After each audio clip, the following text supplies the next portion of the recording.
first. One of the major responsibilities of the government is to provide adequate security for our citizens. It is on this premise that the United Nations Development Programme, UNDP, charged the military, police and other security agencies in the country to minimize casualties by ensuring adequate protection of civilians and humanitarian workers during violent conflicts. This call was made during this year's inauguration ceremony of the Comprehensive Protection of Civilians Course in Abuja. The team lead of the Governance, Peace and Security Unit of the agency, Matthew Alao, says that civilians often bear the brunt of hostilities and uncertainties in the conflict zones around the world. As such, there is need to ensure their safety, uphold their rights and safeguard their dignities. Joining us in the studio is a security expert, Darlington Umaru. Thank you so much for joining us on the program this morning. Once again, we're here to talk about security, and we don't have any choice. We'll keep coming to talk on security matters until we get it right. Absolutely. We just have to keep talking about, even in the developed economies, we also talk about security, how to improve security, because it's a global challenge, really. But how do you receive this news, about the UNDP, calling for Nigerian military to ensure that they reduce civilian casualties, protecting the civilians? How significant this is to this conversation? Well, it's not out of place. It's not surprising. Of course, where you have a conflict, you must always also have the issue of the civilians suffering a part of it. Because sometimes the civilians themselves could be the target of a part of that conflict. So, but I have a challenge. My challenge is, well, the UN has to talk, but what has the UN really done for Nigeria to help reduce or minimize this conflict going on in the country? How much has UN done to the other countries who are one way or the other influencing what is happening in Nigeria? These are, you see, like I said some time ago, I said you don't cut a tree from the top. Cut it from the roots. And then it could die a natural death. You are telling the military, security agencies and all of that to do whatever they could to minimize the effect conflicts have on civilians. Yes, but you should do something more than that could help prevent those conflicts. In the past, when there are conflicts in other countries, Nigerian military had served under the UN peacekeeping mission. They had also served under ECOMOG. How much of that have we had?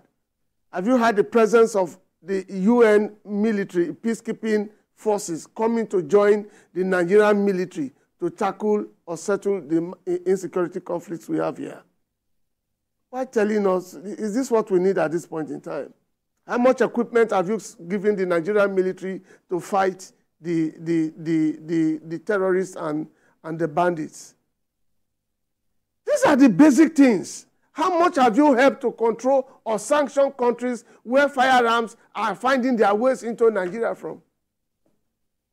Drugs will leave Canada. A container load of cannabis left the shores of Canada and got to Nigeria, only to be intercepted. Otherwise, if they were not concealed? Are you saying intelligence in Canada is down? Are you saying the security apparatus in Canada is low? Are you saying the drug controlling agency in Canada didn't know about a 40-foot container that left that place? Look at the one that just happened, intercepted in Port Harcourt, firearms. Those ones were concealed, agreed. Where were they coming from? How much has UN done? How have they helped African countries, not just Nigeria in this instance? How much have they done? You grow cannabis in those countries, you export them to Africa. We use them to kill ourselves, get insane. They are sold, and the profit sometimes gets to the hands of these terrorists And then they also look at what happened in Gaza. The suicide bombers, the IED vest. You think they want to wear it on their own, out of their own volition, voluntarily? They are drugged. And so where are these drugs coming from? These are the basic issues that UN needs to address. You are talking about how civilians suffer the effects of conflict. You are not looking at how to stop those conflicts. That is my bane. And, you know, one will say that telling the Nigerian military to ensure that they reduce the number of casualties, civilian casualties, and the brunt they bear, especially during this fire exchange in most times, is something that has always been part of the training of the military, and they're actually doing their best, especially with what they have on ground, in ensuring that the situation is managed. Looking at the fact that recently, some weeks ago, there was suggestion that the military will be following some Nigerians, some farmers, during the rainy season. Yes. So these are factors it's that should have been now. considered, rather than just giving a statement and not, you know, providing more in area of effort and all that. But it's also noting that adequate protection of civilian and humanitarian workers, that's also another part that should be mentioned. Recently, we had the Gaza attack, and, you know, a level of persons, a number of persons were injured in this situation. What will you say of the military itself and how they have managed? Highly professional. The Nigerian military are about the best, one of the best in the world. They have performed under US and they came back with medals. They have performed under ECOMOG, they came back with medals, with less casualties. What does that tell you? They are the same people operating in the land. It's not just about criticizing these persons. I challenged a presenter yesterday. I said, come, let me take you to Sambisa Forest, and then stay there for 24 hours, and then come back and tell me whether you remain the same. No shelter. You see, these terrorists and bandits, they are aware about this politics. And so sometimes that's why they want to use humans as shields. Sometimes they want to use children kidnapped as shields. Now, the military is so conscious about all of that, the Nigerian military specifically here now. They have been so conscious about that's why sometimes, you see, when children are taken away, they don't just invade the place. It's not as if they don't know where they are. But they cannot just invade because they are considering civilian casualties. And so it has not helped them. Now they know there's an enclave, there's an area occupied by these persons, and then you also have innocent people there. They don't just go there to hit that place or try to take out the terrorists. The Nigerian military are so professional such that it's even affecting the rest of us. Because it's like I'm twisting them or tying their hands as to what they could carry out force. They are trained. They are trained to attack these persons. But for that simple thing that Amnesty International will come on them, some other international organization will come on them, will even misinterpret some of these things. It's even making them a bit wanting to withdraw from certain things they need to. Rather than carry out full force, 100% force on certain areas and on these people, they begin to consider this civilian casualty. Yes, you need to consider all of that. But yes, is it really helping us completely? No, it is not what UN should be telling us now.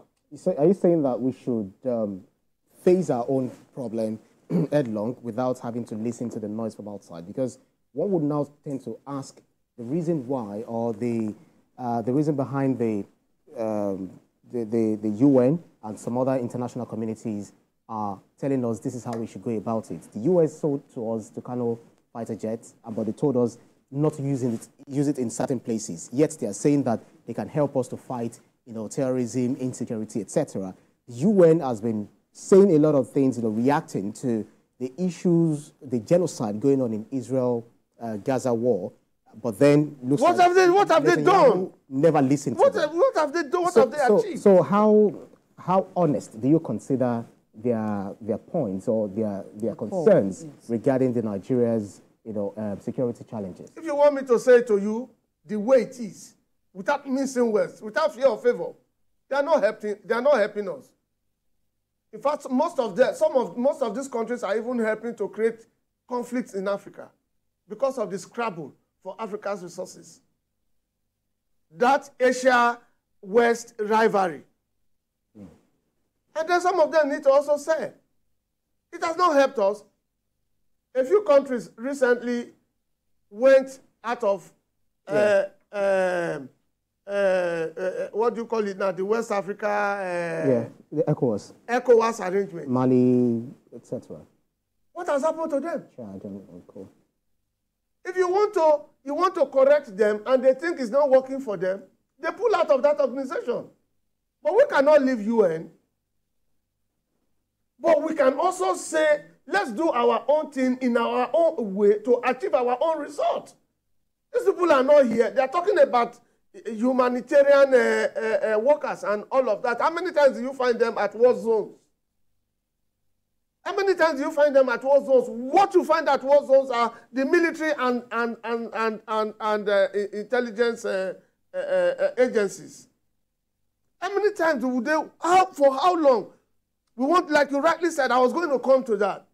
We want to buy equipment from these people to fight these terrorists and all of that. You give us conditions. In most times, you say you will not sell to us. Even though ECOWAS has a condition that before you even buy this equipment, you have to pass through ECOWAS. They give you the exemption certificate. And then you present this exemption certificate to this manufacturer. Do you know how long it took Nigeria to be able to purchase those Tucanos from America? Administration, the African man who was president of America, Obama refused to sell to us. It took the Republicans to agree to sell to us. You know the problem in Nigeria. You cannot bring men here. You can only bring people to come and lecture these persons. Let me use that word, lecture. You don't bring foot soldiers. But when you have crisis in some other places, you can't collect foot soldiers from Nigeria. Let us do our thing in our own way. There's no way two elephants will fight and grasses in that area will not suffer. The Tucanos cannot be deployed in certain areas to fight these terrorists. The amount of Tucanos we have, for your information, can take out a country. And eventually we have issues with any other external aggression. But we can, like he said, we cannot use them at all times. When they begin to consider the civilian casualty and all of that, apart beyond the conditionalities they give to us. Now, when we were even applying to buy those Tucanos, some Nigerians themselves wrote against the military to say that America should not sell to us. Pardon me, I will not name that region. They wrote to America to say that they should not sell to us, that Nigeria is planning to buy those Tucanos to use those Tucanos against them. And so these were petitions written by Nigerians, knowing fully well what we were passing through. So when one last point. Okay. But because we have these listening ears, our administrative heads, they have these listening ears. They want to tally along that line. They give instructions to these men and say, don't do it this way, don't go to this place, don't use this, don't use that. You have most of this equipment there, they are lying low because you cannot deploy them. Sorry. So when you say let's do things our own way, what exactly are you saying? Let's do things our own way. This issue of insecurity has cost Nigeria a lot, and so I'm wondering when exactly we will be able to use some of these equipments that you see Nigeria has. It has cost us military men, cost us civilians, and let's not even talk about the financial implications. And recently, there's also the fear that we are going back to the 2019 era or 2015 era of extremism. And so, at what point exactly would you say that we are meant to do things our own way and we can utilize some of this equipment? Are you saying they were bought? Let's do it the Israel way. And just bombing some of those areas. Let's do it the Israel way and take out these people. Well, even with the civilians. Some people will take. No, not even with the civilians. Not as bad as the civilians. Pay deaf ear to some of these things and pursue your goals. No, even international communities have come together to condemn what Israel is doing. Killing children, women, destroying farmlands, destroying animals, and all of that. I do not think a lot of Nigerians will agree with you to go the Israel way. No. When I said do it the Israel way, pay deaf ears to certain things. Okay, but Israel had gone to the extreme. Theirs has been What if we want to expand this conversation, what Israel is doing is just like the United States tacitly supporting Israel and coming out to condemn what Israel is doing. What has UN done? What has UN done to Israel? You recall that the US is also threatening. I'm not even talking about the US now. You are right. I'm not even talking about the US is playing politics. No, it's because you said we should go the Israel way. What I meant by that is that you see, if we want equipment, if you are not giving to us, let's get it from others who could give it to us. That's one. Two, if we want to fight, you have given us Tucanos. Okay? The Army has intelligence unit. Air Force has intelligence unit. Navy has intelligence unit. The intelligence agencies also have their various areas. Okay? Now, you do surveillance, you do inter-gathering, you identify some of these things, and then you cannot use certain equipment against terrorists. Yeah. If, for instance, America want to fight terrorists, if you are there as at the time they are battling with those people, it becomes accident. We are not encouraging that Nigerians, innocent Nigerian civilians that are supposed to be protected by the military and the intelligence agencies should be killed. We are not suggesting that. Now, these people are also aware, but I'm saying that it's limiting the action and activities of our military men in the fight against these terrorists. The government should be able to stand its ground sometimes, to say, okay, UN, give us some men. ECOWAS, give us men. We have contributed men at different times to fight in other countries where we lost resources and both human and material. How many of that have we had? You know, before now, how many Nigerians were dying daily when terrorism started in Nigeria? Now, she asked a question and she talked about going back to terrorism, going back to status quo. What they started with, the IED vest and mines. They are also aware. Look at what happened in Gaza. A woman carrying a baby.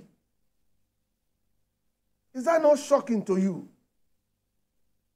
A woman carrying a baby, could she have been doing that voluntarily? And then the military finds that kind of woman with a baby, they will not be able to attack her. Yes, she's wearing an IED vest. What's the implication? That's what I'm saying, sir.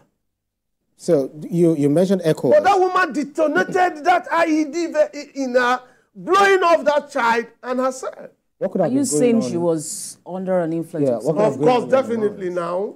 And let's not forget that at the heart of some of these security issues is the issue of extremism. Some persons brainwashing others, promising brainwashed, so not voluntary. She has been brainwashed. I'm glad you used that. Before being brainwashed, she may have been drugged. Before you robot control somebody, you may not have just done that ordinarily. Certain things may have taken place. Why do you think there's the influx of firearms and drugs into Nigeria? Smugglers are doing everything they want to do to ensure that they bring it in here. Most of them are going to the camps of these terrorists. Most of them are finding their way to the camps of the terrorists, either after they have been sold or the drugs themselves are finding their way. They go pari-passu, firearms and drugs. Darlington, I don't know whether you've actually, I know you must have ruminated over this issue over and over again, because they said that the Nigeria's terrorism experience stemmed back from 2009 when Muhammad Yusuf was actually killed. Yes. Unjustly, maybe unjustly, but then indiscriminately, taken out of the surface of the earth. And that led to some people, protesting and all of that. And that's what begot terrorism in Nigeria. But if you look at Afghanistan, if you look at Syria, if you look at Iraq, some other countries where they are facing insecurity challenges, Libya, Lebanon, etc., it's not that Muhammad Yusuf was killed. Something actually led to something for them to now have it full-blown. What is that long hand? Who is that, puppeteer that is actually controlling the fueling insecurity in this country, precisely on Nigeria? Or if there is a chain, because we've mentioned ISWAP, we've mentioned ICs and all of that. To what end are they doing this? Where is this coming from? Really? I'm glad you added that. I'm glad. Terrorism is a global problem now. It's a global phenomenon now. It's not limited to one country. And so it's the involvement of conflicts in the world, emanating from where certain countries would train certain persons and want to use them, as molds against some other persons or countries. And these global economies too are complicit. Yes. And so that was how the whole thing started. Take it beyond Yusuf and take it back to Saddam Hussein, the Saddam Husseins of this world and all of that. You'll recall that these were persons who were trained by a particular country to use against certain persons. And then they revolted at a point in time against their masters. The conspiracy theory. Okay, we also bring it back to Nigeria. We had the issue in Zamfara where you have illegal miners arming some persons, some militants to protect them against state actors. And then at different times, those people became victims. Take it again to Niger Delta, where the freedom fighters felt shortchanged. The goose that laid the golden egg was suffering, and the golden eggs were being fed on by other people. And so they had to take to arms to say, okay, we will disrupt the activities of these eggs that we are laying, that you are coming here to take from, and not having our children compensated or having us compensated. And then the only means of livelihood that they had, that was farming, was also affected, grossly affected. Something must create conflict. Now you train these Western countries, America and all of that, they train certain persons from other countries to be used as molds against certain persons for whatever reason. And then along the line, these persons, you see, I have said it here, let me say it again. It is easier to give firearms to somebody, just like some politicians will also do across the continent. But it is most difficult to recover that firearm because it could also use it against you. So once you have, that's why I said, like what we have in the southeast today, we have not really understood what we have done to ourselves. For those of them who imported those arms and gave to those men, we would not understand it until we begin to suffer the implication in large scale. You see, the worst thing you can do is to give somebody a firearm. That man becomes like 10 persons. And a firearm is manufactured for two reasons, either to kill or to maim. And once you are handling it, you don't know your father, you don't know your mother. And so this were how these things started. When these people started revolting against their masters, it's like the slave traders and the slaves. When they started revolting against their masters, what do you do? And then they have to go back and then reinforce and begin to think. That's how the whole thing started. Solutions. Right. Like I said on a television station yesterday, I don't like talking about solutions again on television. But there has to be solutions. No, the reason there has to be solutions. But why I said that is that just like the right persons are listening, the terrorists and bandits are also listening. So just like you are telling the state actors, you are advising what to do, the bandits and terrorists are also listening, and then they are working against that as well. So sometimes it's better some of these solutions are given in a meeting where the thing will be directly going to them, just like we did sometimes at with the Presidential Committee on Small Arms and Light Weapons. Okay, so if the Nigerian military will be having to discuss, in their own meetings, what about the individuals? What should we look out for? There has to be the individuals. You cannot protect yourself completely except you give out information to the security agencies. You don't carry firearm. If I brought out a shotgun here now, or I come with an AKM to you now, you want to run away. You don't know my military parties. Well, even if you are a military man, if I pulled out the gun first, the first thing that will be coming to your mind is how to defend yourself. That's right. But if you are not careful, if you misjudge me, then you could be taken out. Well, please don't try it. No, I won't try it because I don't even have one. So I'm very interested in what you said about the limit of powers of the military, and this sort of resonates with some persons that have mentioned the fact that this insecurity continues because of a lack of political will. I want you to speak to that. And the UN tasking, the military orders on civilian protection, based on the relationship, especially in the northern region, northern part of Nigeria, how do you see, the trust the people have, especially after this post-conflict era? A few days ago, they said normalcy has returned to Gaza. But what do we actually term normalcy? At that point, will persons want to put their trust again in the military? And when we are talking about, limiting of these powers, using that equipment, I'm very interested in that. To, we have to sift through the bandits, the civilians, and all that. We still need a level of trust so that the civilians don't have to snitch, or because these people, they're family members, they're also relatives of, they're not unknown faces.